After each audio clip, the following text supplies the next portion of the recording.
Robert's world turned upside down the day he stumbled upon the will, a moment that forever altered his perception of family and loyalty. It was a seemingly ordinary afternoon when he was helping his mother clean out the attic, a space filled with memories and remnants of their family's past. As he sifted through dusty boxes and old photographs, he came across a folder that caught his eye. Curiosity got the better of him, and when he opened it, he found the legal document that would shatter his sense of belonging. The words on the page were stark and unforgiving. Robert had been excluded from his father's will. A wave of disbelief hit him, quickly followed by betrayal, anger, and confusion. In that moment, it felt like the ground had been pulled from beneath his feet. How could this be? Robert had always been the one to step up, the one supporting the family through everything. He helped with household chores, took care of his younger siblings, and sacrificed his own ambitions to ensure that the family remained intact. He often put their needs above his own. Yet here he was, faced with the stark reality that his efforts had gone unnoticed, overshadowed by the actions of his brother, Eric. The contrast between them was glaring. Robert had been the steady anchor. Eric? He drifted through life, avoiding responsibility, relying on others. It felt unjust that he, of all people, would be rewarded while Robert was left with nothing. What made it even more painful was how completely dependent the entire family had become on Robert, and how willingly he had embraced that role. Step by step, he had rescued them from the brink of financial ruin. After finishing university, he passed up several lucrative job offers abroad just to stay close and help out at home. He took on a steady but demanding job that paid well, and from his very first paycheck, he began covering bills that weren't his responsibility: mortgage arrears, utilities, even groceries. When Eric racked up debt after a failed business venture, it was Robert who negotiated with the creditors and paid them off to save the family name. Robert didn't stop there. He helped his parents refinance their home to a better rate, handled their taxes, and even funded major repairs they could never afford on their own. He bought his siblings their school books, paid for their extracurriculars, and ensured they had pocket money when his parents couldn't provide it. Holidays, birthdays, emergencies, Robert was always the one to reach for his wallet. But his commitment went even further. Every bit of his spare income, down to the last cent, was funneled into building a safety net for his parents' future. With great discipline and foresight, Robert studied investment strategies, consulted with financial advisors, and slowly, steadily built a modest but growing portfolio that was entirely dedicated to his parents' long-term care. He contributed to retirement funds in their names, purchased long-term insurance policies to protect them in case of health emergencies, and made regular payments into savings accounts earmarked for any future needs they might have. He kept meticulous records, ensuring they would never have to worry about where their next rent payment or medical bill would come from. Robert did all of this while denying himself the same financial security.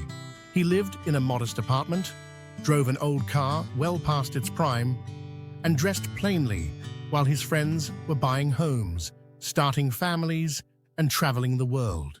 Yet he never resented it. Not until the will. To Robert, putting his parents first was not just an obligation, but a principle, a deeply ingrained act of love and loyalty. He never sought applause or thanks. He simply believed that his sacrifices would be seen, if not now, then eventually. In hindsight, he realized he had been building their wealth at the expense of his own, pouring his life into a legacy that would never bear his name. And yet, even then, even after seeing the will, a part of him still clung to the hope that all he had done had mattered.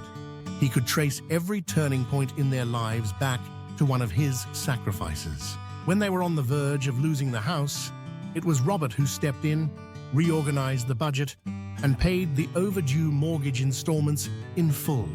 When the refrigerator broke down, it was Robert who showed up with a new one the next day. He remembered the year the heating system failed just before winter. Without hesitation, he drained his entire savings to get a new boiler installed so his parents wouldn't have to spend a single night cold. Each of these moments was a fork in the road between comfort and crisis, and Robert made sure every time that his family chose comfort. As the years passed, their situation steadily improved. His parents were able to stop working overtime, then retire early. They began to take holidays again, modest at first, then more lavish. His mother joined a local art group. His father took up gardening and even bought a small greenhouse. Their home, once falling into disrepair, now boasted new floors, a renovated kitchen, and even a fresh coat of paint every few years. Eric, too, enjoyed the benefits: new clothes, a car, and help with his rent that he never paid back. The family, once scraping by and barely holding together, was now living comfortably. And all of it had been quietly engineered by Robert.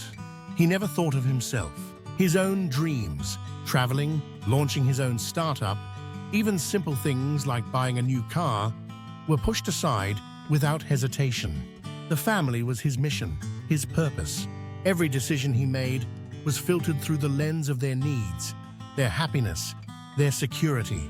He didn't just support them financially, he was their emotional anchor too, the one they turned to in every crisis. And through it all, he never expected anything in return. So to be discarded so easily, to be omitted from the will without explanation or appreciation, was more than a slight. It was a betrayal of everything he had been, everything he had given. It made him question whether they had ever truly seen him, or only what he could provide. A whirlwind of emotions consumed him. The betrayal cut deep, not just because he was excluded, but because his father had chosen to ignore everything he had done. He remembered all those late nights spent studying while his siblings played, all the times he had offered support or a helping hand.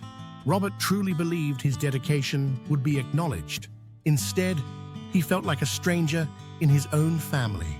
The emotional turmoil was overwhelming. He grappled with inadequacy, resentment. How could his father have made that choice? Did he not see the love and commitment Robert had poured into this family? That discovery hit him harder than any financial loss could. It wasn't about the money.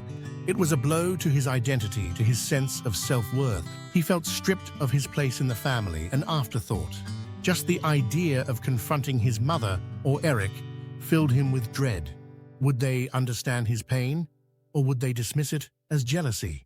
The fear of further alienation loomed large. Robert began to question everything he thought he knew about their family. The trust he had placed in his father shattered. He felt more distant from his siblings than ever before. In the days that followed, Robert struggled to come to terms with this new reality. The weight of betrayal never left him. Engaging with his family became more difficult. Every interaction felt strained, as if there was an invisible wall between them. The emotional turmoil was constant. He wasn't just mourning an inheritance. He was mourning the fabric of his familial relationships. What did it mean to be part of a family that turned its back on him? The day Robert decided to confront his father, he was filled with dread, but also determination. He had spent so many hours wrestling with these emotions. It was time for answers. He walked into the living room, where his father was reading the newspaper. The air felt electric with tension. Robert took a deep breath and began. "Dad, we need to talk," he said, his voice steady but heart racing. His father looked up, surprised, then guarded. "About what?" he asked, casually, dismissively. Robert's frustration surged. How could his father act like nothing had changed? "I found the will," he said. "I need to understand why I was excluded." Silence fell. Robert watched his father's face shift, discomfort flickering across it. He looked away. Robert's stomach twisted. This was the moment he had dreaded. "Robert, it's not what you think," his father finally said, voice lacking conviction. "There were reasons for my decisions." "Reasons?" Robert pressed. "What reasons could possibly justify excluding me after everything I've done for this family?" He fought to keep his voice calm, but inside he was in turmoil. He demanded accountability. He wanted his father to see what he had done. Robert explained everything, how he'd always been there, how much he had sacrificed. He told his father it felt like none of it mattered. His father responded with defensiveness and avoidance. "You're making this more complicated than it needs to be," he said, dismissively. Robert couldn't believe it. "This isn't about money, Dad. It's about being seen, being valued. I deserve to know why." Still, his father dodged. "Family dynamics are complicated," he said. "You'll understand when you're older." The patronizing tone hit Robert like a slap. He had hoped for clarity. He had hoped his father would acknowledge the pain he caused. But there was nothing, just more walls. Robert walked away from that conversation heavier than before. It hadn't brought closure, only a deeper understanding of the distance between them. The issues ran deep. It would take more than words to heal this. One of the hardest truths for Robert to digest was that his father, the man who now held such power over his future, had almost driven the family into ruin years earlier. His father's decisions had often been impulsive, short-sighted, and ego-driven, risky business ventures, mounting debt, and an almost pathological refusal to ask for help. It had been Robert, not his father, who had bailed the family out time and time again. Robert, with his steady logic and careful strategy, had been the one to reverse the damage, quietly guiding them back from the edge. What stung the most, however, was how his father had rewritten history in his own mind. As the family became more financially stable, thanks entirely to Robert's unrelenting work and investment, his father began to believe the success was his own. He paraded around the neighborhood with pride, telling friends how he had turned things around, how he had provided a future for his family. In reality, he had done none of it. But the wealth that now accumulated with almost no effort was misattributed to his past wisdom. And over time, he began to see Robert not as the architect of their recovery, but as a helpful, minor character in a success story that bore his name. It was delusional. Robert watched in silence as his father inflated his own importance, giving himself the credit for a stability he had neither earned nor protected. Meanwhile, Robert continued to play the quiet role, saving, investing, managing, while fading further into the background. The contrast between reality and perception grew more absurd by the day. His father's version of events was a fiction, but it was one that everyone seemed willing to believe. Everyone except Robert. Next, he approached his mother. That was even harder. He found her in the kitchen. The smell of her cooking filled the air, doing nothing to ease the knot in his chest. "Mom, can we talk about the will?" he asked. She turned, concern in her eyes. "Oh, Robert, I don't think this is the right time." "Mom, I found out I'm not included. I need to understand why." She deflected. "Your father worked hard. He made those decisions for a reason. You should respect that." Robert felt cornered. "But Mom, I've always been there for you. I've sacrificed so much. Now I feel like I don't matter." Her eyes welled with tears. "You don't understand how difficult this is for me. I'm trying to keep the peace." Her words pressed down on him. Guilt, blame, as if his pain was a burden. "I'm not trying to create conflict," he said. "I just want to know why." "Your father and I have our reasons," she replied, touching his arm. "We've always wanted what's best for you." There was something quietly unsettling in the way she said it, vague, as if the truth was too complicated or too painful to put into words. Over the years, Robert had sensed there was an unspoken imbalance in the way the family operated. His brother, Eric, had always required more attention, more patience, more resources. He was difficult as a child, demanding, volatile, and prone to dramatic outbursts. Keeping him happy became the unspoken priority. Robert, on the other hand, was easy, quiet, resilient. He didn't make waves, didn't ask for much, and so the family's energy, emotional and financial, was directed at managing Eric. Robert had carried on, quietly doing the right thing. But perversely, his selflessness seemed to reinforce the very pattern that marginalized him. The more he gave, the more others took. Eric, emboldened by the lack of consequence, only leaned deeper into entitlement. And their father, pleased by how smoothly things seemed to be running thanks to Robert's uncredited work, saw no reason to question the status quo. In fact, both men seemed to interpret Robert's silence not as strength, but as insignificance. It might not have been intentional. There were no open declarations of favoritism, no explicit betrayals day to day. But there was a pattern, a slow drift into a toxic dynamic, where the dependent were indulged and the dependable were overlooked. The more Robert provided, the more invisible he became. His mother, perhaps, understood this on some level. She had always seemed caught between worlds, sympathetic to Robert, but too afraid to challenge the imbalance. She wasn't strong enough to make it right, and so she defaulted to protecting the fragile at the expense of the strong. Now, when Robert needed her most, she retreated into vague platitudes, hoping he would once again be the one to absorb the damage and carry on. Robert could hear the manipulation beneath her soft tone. But it wasn't the cold, calculated kind. Rather, it was gentle, almost sorrowful. It was the kind born from years of navigating a household where balance was a fragile illusion and peace was something to be preserved at any cost. His mother had lived her entire life in that space, managing tempers, calming storms, sacrificing truth for tranquility. It wasn't that she wanted to deceive.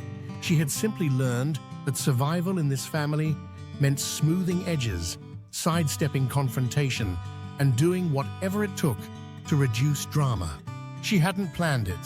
It wasn't malice, it was muscle memory, a form of emotional triage she had adopted over the years. If one child erupted and the other endured, she would always rush to contain the eruption. And so Robert, who had been easy and reliable, was left to carry more than his share. The behavior had calcified over time, shaped by necessity and fear. She had wanted to protect them all, but in doing so, she had unintentionally allowed a dynamic to form that rewarded volatility and punished quiet strength. Robert's anger wasn't just about the will now, it was about the entire history of silences and concessions. It was about being the child who kept the peace at the cost of being seen. And though he knew his mother hadn't intended it this way, the consequences were no less painful. She had been trying to keep the family afloat, to hold the fragile pieces together. But sometimes, Robert realized, even love can blind us to injustice. What about what's best for me now? I feel cast aside. It hurts. She looked at him, perhaps understanding for a moment, but then she masked it. You're being dramatic. You're still part of this family. We love you. Trust us. Love shouldn't come with conditions, he said. I deserve acknowledgement. In that moment, Robert knew he had to put himself first, even if it meant challenging the people he had always looked up to. He left that kitchen feeling strangely empowered. A few days later, Robert sat on the edge of his bed, thinking about the role he'd played in the family for years. He had always been the financial safety net. He had helped with bills, covered emergencies, supported them through thick and thin.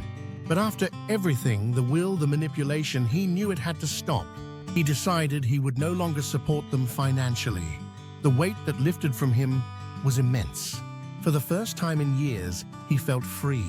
He had sacrificed his own dreams to prop up a toxic dynamic. That burden, it wasn't his to carry anymore. He called them into the living room. His heart was pounding. I can't support you financially anymore, he said. His voice didn't waver. Silence. His mother's eyes widened. His father's face hardened. It was the most deafening silence Robert had ever experienced. They were stunned.